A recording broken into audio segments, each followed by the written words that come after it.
The second set for KeyForge has been announced, and I have over 30 different spoilers to talk about with you guys. So let's not waste any time.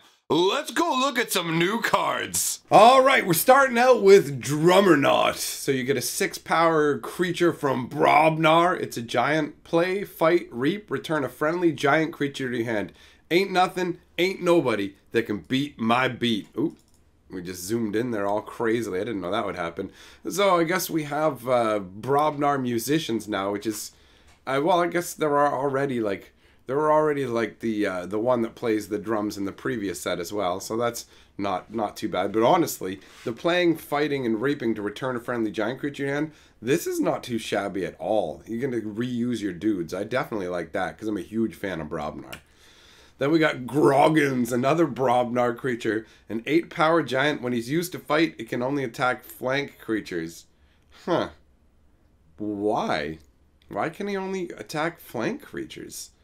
That's not a good feeling. Why is he specifically tuned to... Oh, well, whatever. You got a big fat... He's got a tree stump in one hand, and he's got a huge axe blade for the other arm. That's alright. I don't understand why he can only attack flank creatures. Gotta say, I don't like him as much as the troll. I mean, the troll is 8 power and regenerates, and this thing just can only attack flank creatures. I don't like that restriction. Do not like. Alright, 1-2 punch. We got another Brobnar card. Gain an amber. Stun an enemy creature. If that creature is already stunned, destroy it instead. Cool. That's really cool, actually. A lot of stun cards only... once you've stunned a creature, they become useless. Because it's like, okay, the creature's stunned. When I'm going to stun it again? Giants can count past 2, but why bother? And look at that. There's a little Mars guy about to get just obliterated by a Brobnar giant leaping up through the air. Here I come! That's awesome. And that's the first card in the set. Number 1, 1-2 punch. Alright, then we've got something from House Dis here. You get 1 amber when you play it. It's called Banish. Put an enemy creature into your opponent's archives. Oh, interesting. Interesting. So it gets banished. They can choose to get it back from their own archive. It shows like a knight getting sucked away into like a Diz portal cube. That's pretty funky. The artwork is actually pretty good on this one. Then we got Unlocked Gateway. This is a Diz action. It's got Omega. So after you play this card, end the step. Play it, destroy each creature. So this is like a gateway to Dis or whatever, but it doesn't give you any chains. We'll just lock, well, just lock it again, Quixo the Adventurer. Well, if it's unlocked, just lock the gateway again, damn it. Alright, then we've got Zyzix's Shockworm. 3 power, 1 armor Martian soldier from Mars House. After an enemy creature reaps, stun it. Ooh, ooh, that's dirty. He shocks more than just worms. That's just a name. Inca the Spider. What? Oh, okay, Shockworm is just, okay, I get it now. I get it. Then we've got another Mars House, Collector Worm. So this, I guess, would be a worm that he might shock out there. So, 2 power, but 5, wow, 5 armor. Fight. Archive the creature Collector Worm fights. If that creature leaves your archives, put it in its owner's hand instead. Oh, weird. Wow, okay, so this thing's going to be hard to deal with its 5 armor that refreshes every turn. That's pretty interesting, actually. I like this card. Then we got Mars First. This is a Mars action that gives you an amber when you play it. Ready and use a friendly Mars creature. Mars 2nd, 3rd, and 4th too, if you ask me. Ulg Megamoth. Ba-dum. Alright. Though I do like the 2nd, 3rd, and 4th too, with the 2nd, 3rd, and 4th kind of like little units shown here. I do like the way that comes together. Whistling Darts. Alright, we got something for House Shadows this time. 1 amber. Play it. Deal 1 damage to each enemy creature. Do, re, mi, ah. Alright. Okay. I don't get it. But whatever. Oh, cool. Look at this. Throwing stars. They look pretty nutty, and they got the Shadow's face on them. Alright, so this is an action. Deal 1 damage to up to 3 creatures. Gain 1 amber for each creature destroyed this way. Oh, okay, so it's kind of like the Needle from the first set. It's got kind of a Needle-esque feel to it. Then we've got Streke, however you want to say it, from House Dis. A 2 power imp. It's got elusive, so whenever he's attacked the first time, he's not going to take any damage. When he's not on a flank, your opponent refills their hand to 1 less card during their draw card step. Okay, so it's a variation on Succubus, but it's got elusive, but it won't work on the flank. So if you put it out as your first card or anything like that, it's definitely not going to give you a benefit. It needs to be surrounded by other things. Eureka. So we got a Logos card here. 1 amber when you play it. It's an action. It's alpha, which means it has to be played first. Play, gain 2 amber, archive 2 random cards from your hand. 15 years, 40 million UX credits, and 3% improvement on the real duck. That's a 15 years for a 3% improvement on a duck. That's not very well done. It's pretty crazy. I mean, you gain 2 amber when you play it, but you have to archive 2 random cards from your hand. I mean, it's good if you want to archive cards, or, I mean, it's alpha. I was about to say, or if you play it last, but you can't play it last. You have to play it first thing, so you're guaranteed to lose some cards from your hand. All right, then. So you play it, and you get 3 amber. It's weird. It's weird how you get 1 amber up here and 2 down here. That's curious to me. Why don't they just have 3 amber along the side, right? Like, why is it 1 amber, play, gain 2 amber? That's bizarre. All right, then we've got Archimedes. Oh, he's a cyborg owl beast. Funky. All right, 2 power, elusive. Each of Archimedes' neighbors gains destroyed, archive this creature. Oh, cool. All right, so he'll save other dudes. That's not too shabby at all, really. Now we've got a Marmol Swarm. Hey, it's squirrels. All right, so it's a 2 power beast. It gets +1 power for each amber in your pool. Oh, cool. That's actually pretty neat. So it'll constantly be changing in terms of size and power. I like that. Darna, she's sewing a bear's head shut. All right, a 2 power elf witch. Gain it, player, gain an amber for each damage friendly creature. Reap with her, heal 2 damage from a friendly creature. Well, that's not too shabby. That's not too shabby at all. Then we got standardized testing. This is play, destroy each creature with the lowest power and each creature with the highest power. The Logos like to call it aggressive motivation. Huh. Interesting. So whoever's the best and whoever's the worst, they both get destroyed. Well, that's a very interesting play around it kind of card, depending on the deck you get. Then we've got Xanthix Harvester. Look at this. They look so goofy with those big green eyes. Although I do like the contrast of it like standing out against like these red razor fields. So it's a 3 power beast. Cannot be used while it has a non-Mars neighbor. Gain 1 amber. So it has to be herded around by Mars creatures. That's cool. It's a Martian beast that only functions if you have other Mars creatures around. It feels like it should be bigger than 3 power because it looks like it trips all kinds of poison. Maybe it should have the poison ability, actually.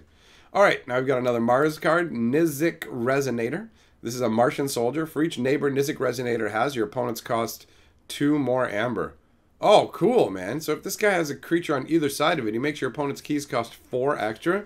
That's pretty good, although, admittedly, he's very weak, so he's going to get destroyed in combat pretty easily. Swindle. Well, that sounds like a Shadows card. Alpha. All right. Omega. What?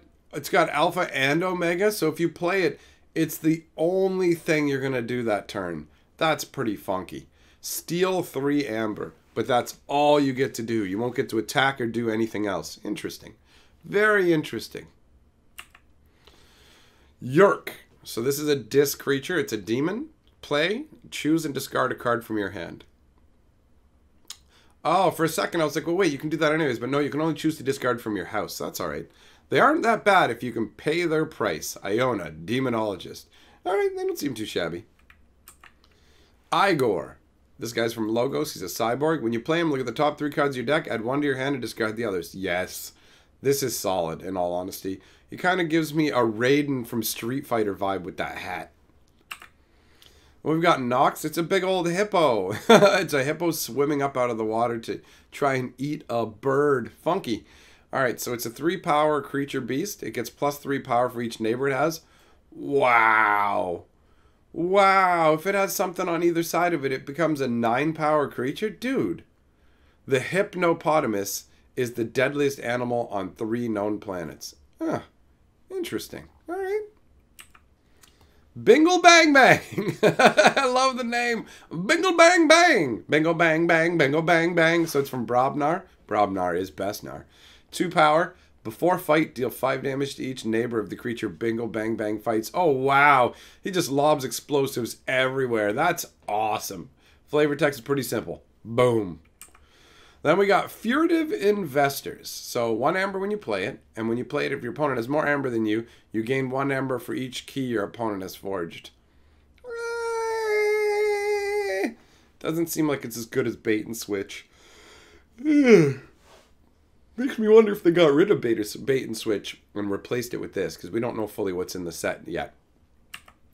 Alright, then we've got Brobnar, First Blood. Look at this. 1 amber, alpha. Deal 2 damage for each friendly Brobnar creature. You may divide this damage amongst any number of creatures. This could be pretty brutal. And the artwork looks really nice, actually. She looks cool. Dusk Witch from House Untamed. 1 power, weak. Omega, end your turn, too. Wow. Elusive. The first time this creature is attacked each turn, no damage dealt. Whoa, your creatures enter play ready. No wonder. No wonder this thing has Omega. It would lead to ridiculous turns if you could play this and then play a bunch of other creatures readied. Your opponent gets a turn to deal with it. Alright. This card seems really solid. Hey, what is this? Kulf the Quiet. 6 power, elusive. Oh, this is a Brobnar who doesn't want to fight. He wants to lay around in flower fields and smell the flowers. What are you doing? This is not how Brobnar acts. Although I do enjoy, like, that's cute. That's cute. Then we've got a Grump Buggy. That's how I wake up. I'm a Grump Buggy. All right, so it's an artifact. It's 1 amber when it comes out. I guess that thing is a grump. It's like a kind of like a gigantic muscly rhino kind of thing. So your opponent's keys cost 1 more amber for each friendly creature with power 5 or higher. Right on. Your keys cost 1 amber for each enemy creature with power 5 or higher. Okay, so it's like a war of who has more big creatures to make stuff more expensive. It's like an even-sided effect, except when you're playing Brobnar, you're way more likely to have bigger creatures. Then we've got a Grumpus Tamer. Yeah, you can see he's carrying a couple little ones of these. He is a giant, 4 power. Reap, search your deck and discard pile for a Worg Rumpus, reveal it and add it to your hand, then shuffle your deck. So this is something we will see paired with Worg Rumpus. If you get one of these, you're guaranteed to get a Worg Rumpus in your deck. Lamindra, what are you? Shadow, 1 power, deploy, so you can enter the play anywhere in your battle line. Elusive, and Lamindra's neighbors gain elusive. Not too shabby. Oh, is she protecting little baby birds? Is that what she's doing? Then we got Lyin Boutrum.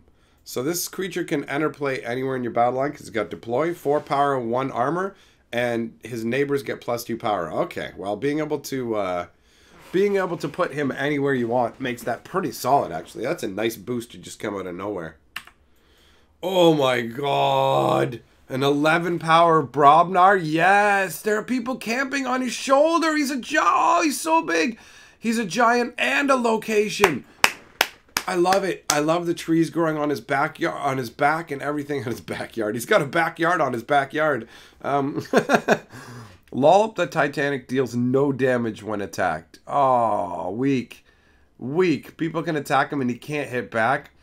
Titans are to giants as giants are to goblins. Man, that's so cool though, honestly. The flavor on him is amazing. He's got even like a tree growing off the top of his head, and he's got like rocks and like grass growing on his eyebrows. He's so cool. The sense of scale is amazing. I love it. Okay, here's the Worg Rumpus that combines with that Grumpus Tamer we saw earlier. 3 power. It's a beast. Fight/reap. Ready and fight with a neighboring giant. Oh, cool. I guess they like mount it. Let's go. Only the Brobnar would look at a Grumpus and say, yeah, I'll tame that. Yes, Brobnar. I love it.